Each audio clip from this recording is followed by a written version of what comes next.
Dobrý deň, ahojte.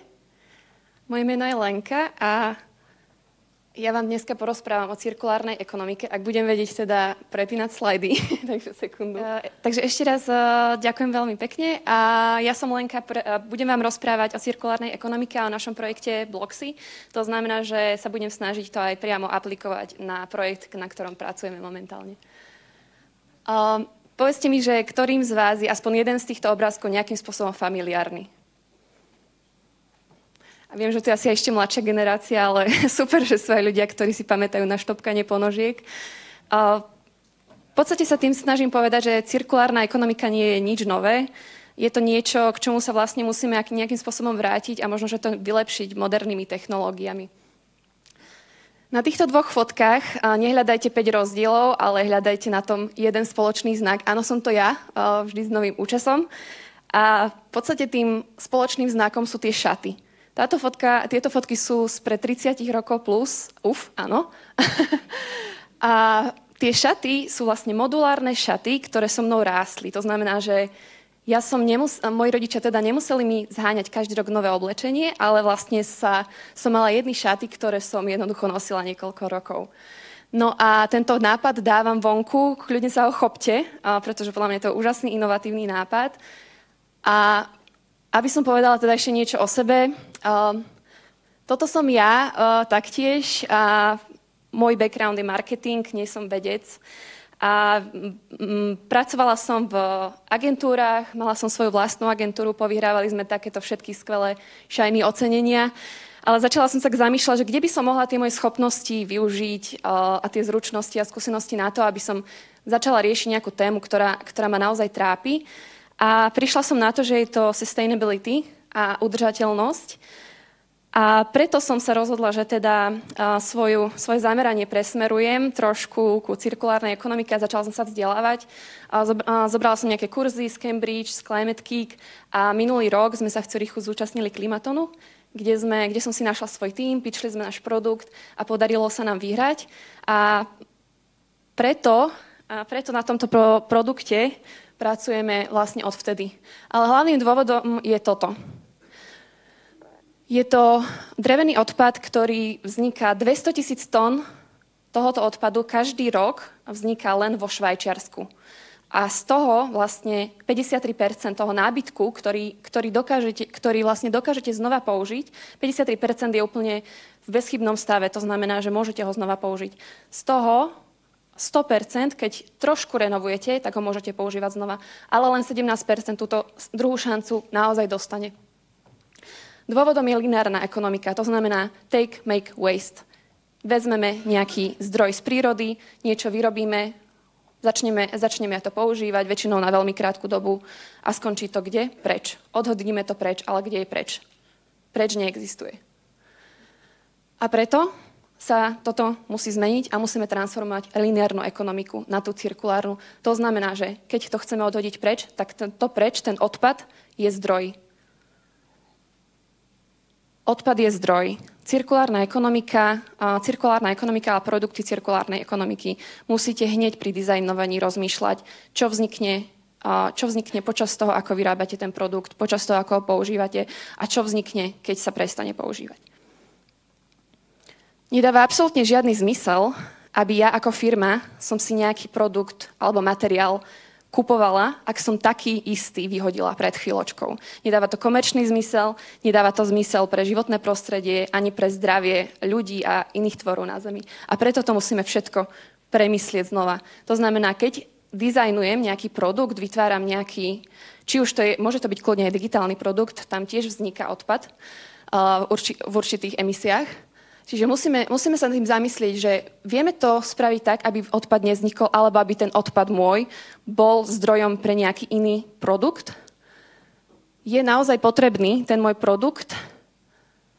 Dokážeme nejakým spôsobom zefektívniť celú tú výrobu? Dokážeme zefektívniť to používanie? Dokážeme predĺžiť ten život, aby sme znova používali určité zdroje, alebo aby tie naše zdroje boli znova používané?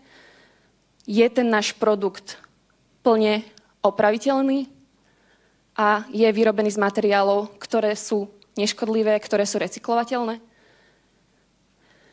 Ďalšiu otázku, ktorú si musíme položiť, je, či naozaj potrebujeme vlastniť ten produkt. Či naozaj nestačí, aby sme využívali len tú službu. Potrebujeme naozaj vlastniť to svietidlo, alebo nám stačí využívať ten produkt, tú službu osvetlenia. Rovnako s vrtačkou. Potrebujem naozaj tú vrtačku vlastniť, alebo stačí, že vyvrtám tie 2 diery raz za pol roka. Môžeme tento produkt tým pádom zdieľať a zníži sa množstvo odpadu.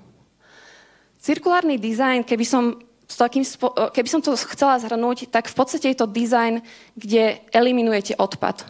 To znamená, že už od začiatku používate obnoviteľné zdroje. Počas vašej výroby, ak vzniknú nejaké side produkty, tak tie musia byť znova využité. Na konci života produktu všetko musí byť vlastne znova vrátené do obehu. Chcela by som sa spýtať, aby som sa teda presmerovala na náš projekt a akým spôsobom my využívame princípy cirkulárnej ekonomiky, tak predtým by som sa vrátila k tomuto obrázku, pretože toto je presne produkt lineárnej ekonomiky. Koľký z vás sa už niekedy v živote sťahovali? Dobre, ja som sa snažila len, že čiste hore. A koľkým z vás sa stalo, že keď ste sa sťahovali, tak ste sa snažili možno, že rozobrať nejaký nábytok a vôbec sa to buď nedalo, alebo to bola úplná nightmare, alebo sa vám niečo zlomilo, alebo kúsok ste stratili a proste potom ste už nemohli ten produkt využívať. Výborne, presne tak a ja. A potom to takto skončí, čo nie je úplne naša chyba, samozrejme, že je spoločná zodpovednosť, ale tieto nábytky jednoducho nie sú vyrábané takým spôsobom, aby sme ich vedeli rozobrať a znovu postaviť. Rovnako sú vyrábané z toxických a lepených materiálov, ktoré sú jednoducho nekvalitné. A preto sme sa teda začali týmto zaoberať, týmto problémom. Toto je Bloxy. Bloxy je modulárny nábytok, ktorý je dizajnovaný cirkulárne. Tento nábytok je veľmi ľahko rozložiteľný, zložiteľný, veľmi ľahko prenosný, veľmi ľahko opraviteľný, samozrejme z obnoviteľných zdrojov. Ja vám ale tento produkt nemôžem ukázať z patentových dôvodov, ale keď nás budete sledovať na sociálnych sieťach, tak ho čoskoro uvidíte.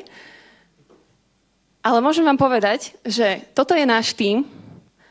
Je to fotka z Klimatonu z minulého roka a toto je naša vizuálna komunikácia, ktorú môžete vidieť vlastne už aj na prezentácii a takto nás viete rozoznať.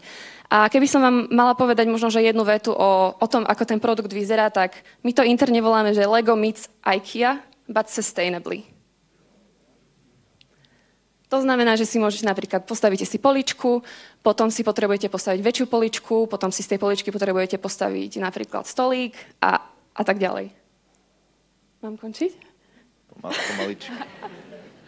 OK, takže ja to už zhrňam. Toto sú vlastne naši partneri, ktorí veria v náš koncept. Sú to partneri, ktorí nás podporujú buď finančne, alebo mentoringom, alebo obojím. A my samozrejme veľmi pekne ďakujeme. Nie, nemusela som ich tu uviesť, ale chcela som, pretože naozaj nás veľmi super podporujú. No a dám vám len 3 tipy, ako môžete byť súčasťou riešenia a nie problému. Prvý tip, ak náhodou niečo dizajnujete, skúste sa zamyslieť, že či ten odpad je potrebný, alebo sa dá nejakým spôsobom využiť ďalej. Podporujte cirkulárne projekty, dajte im like, alebo sa staňte súčasťou, môžete im otvoriť nejaké dvere, stačí, keď napríklad aj rozšírite povedomie o týchto projektoch, napríklad Bloxy. Choďte voliť, prosím. A nezabudnite na to, že je to fakt dôležité a že toto je v našich rukách a stane sa to o pár týždňov, takže prosím, choďte voliť všetci. A budem veľmi rada, keď sa so mnou dneska prídete porozprávať, budem to až do večera a toto je QR kód na LinkedIn, tak aj tam sa s vami veľmi rada a followujte nás. Ďakujem.